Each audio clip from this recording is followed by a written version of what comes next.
Hello everyone, সুপর্ণার রন্ধনশালাতে সবাইকে স্বাগত জানাই। আজ আমার রেসিপি পটলের দোরমা। এই রেসিপিটা কিভাবে বানিয়েছি তোমাদের সাথে শেয়ার করছি। আমি এখানে 500 গ্রাম গরুর দুধটাকে ভালোভাবে ফুটিয়েছি। গরুর দুধ নিয়েছি। এবার দুধ থেকে আমি ছানা তৈরি করে নেব। তো 2 ছিপি ভিনিগার আমি এই ফুটন্ত গরম দুধের মধ্যে দিয়ে দিয়েছি। তারপরে এইভাবে আস্তে আস্তে নাড়িয়ে নিয়েছি। দেখো আমার ছানা রেডি হয়ে গেছে। এইভাবে আমি প্রথমে ছানাটা বাড়িতেই তৈরি করে নিয়েছি। আপনারা দোকান থেকে কিনে এনেও করতে পারেন। তো বাড়িতে আমি এইভাবে ছানাটা তৈরি করে ছানার জলটা ঝরিয়ে নিচ্ছি ছাঁকনিতে। আর এদিকে দেখো আমি এখানে 7-8টা পটল নিয়েছি। তো পটলের গায়ের যে খোসাগুলো এইভাবে ছাড়িয়ে নিচ্ছি এইভাবে। তো এইভাবে পটলটাকে আমি কেটে নিচ্ছি।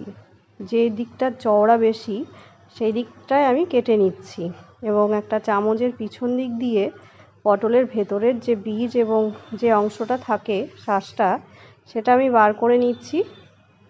তো এইভাবে একে একে সব পটলের গায়ের খোসাগুলো ছাড়িয়ে এবং ভেতরের অংশটাকে আমি বার করে নেব। যে দিকটা চওড়া সেই দিক থেকে আমি বার করে নিচ্ছি, তাহলে পুরটা আমার ভরতে সুবিধা হবে। তো পটলের দোরমা করতে গেলে এরকম বড় সাইজের মোটা পটল হলে খুবই ভালো হয়। এইভাবে একে একে আমি সমস্ত পটলের ভেতরের অংশ ছাড়িয়ে নিয়েছি এবং এইগুলোকে আমি ভালোভাবে ধুয়ে নেব। আর এদিকে পটলের ভেতরের যে বীজ এবং শাঁসটা থাকে সেটা আমি মিক্সার গ্রাইন্ডে পেস্ট করে নেব। তো পটল আমি ধুয়ে নিয়েছি। এখানে সামান্য লবণ এবং হলুদ মিশিয়ে মাখিয়ে 5 মিনিট রেখে দেব। এইভাবে ভালো করে মেখে, আর এখানে আমি পেস্টটা আমার রেডি হয়ে গেছে। পটলের ভেতরের অংশের পেস্টটা এখানে রেডি করে রাখলাম।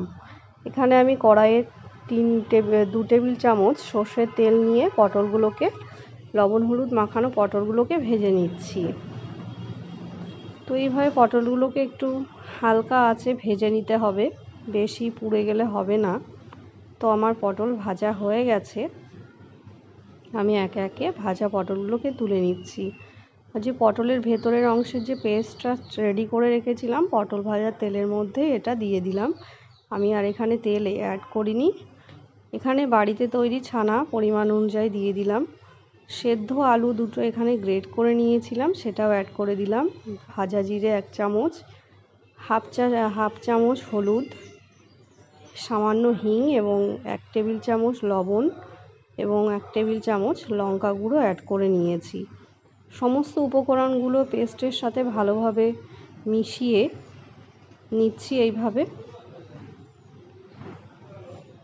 মিশিয়ে নেব সমস্ত উপকরণগুলো।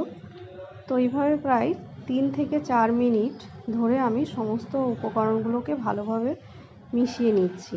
এটা আমি রেডি করছি পটলের ভেতরে যে পুরটা দেব সেই পুরটা।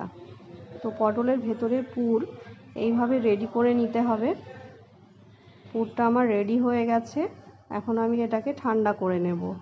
আর এদিকে আমি 4 মগজ 2 চামচ এবং 7-8টা কাজু বাদাম পেস্ট করে নেব। তো আমার পুরটা ঠান্ডা হয়ে গেছে। এখন ভাজা পটলগুলোর ভেতরে এইভাবে হাত দিয়ে আমি পুরগুলোকে ভেতরে ভরে নিচ্ছি। তো আপনারা চামচের সাহায্যেও করতে পারেন। আর তো আমি দুভাবেই দেখালাম, চামচের পেছন দিক দিয়ে এইভাবে পুরগুলোকে একে একে ভরতে সুবিধা হবে। তো আমি এইভাবে পুরগুলোকে সমস্ত ভরে নিচ্ছি ভালো করে, ভেতরটায় যেন ফাঁকা না থাকে এইভাবে পুরে নিচ্ছি।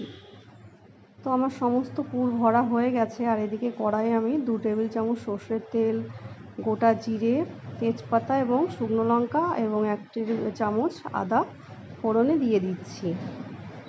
এইভাবে সমস্ত ফোড়নগুলোকে ভালোভাবে তেলের সাথে মিশিয়ে নিয়েছি। আর যে আমি কাজু মগজের পেস্ট করে রেখেছিলাম সেটা অ্যাড করে দিলাম। হলুদ 1 চামচ, লবণ 1 চামচ, শুকনো লঙ্কার গুঁড়ো 1 চামচ, এখানে ভাজা জিরের গুঁড়ো, গরম মশলা দিয়ে দিচ্ছি সামান্য পরিমাণে।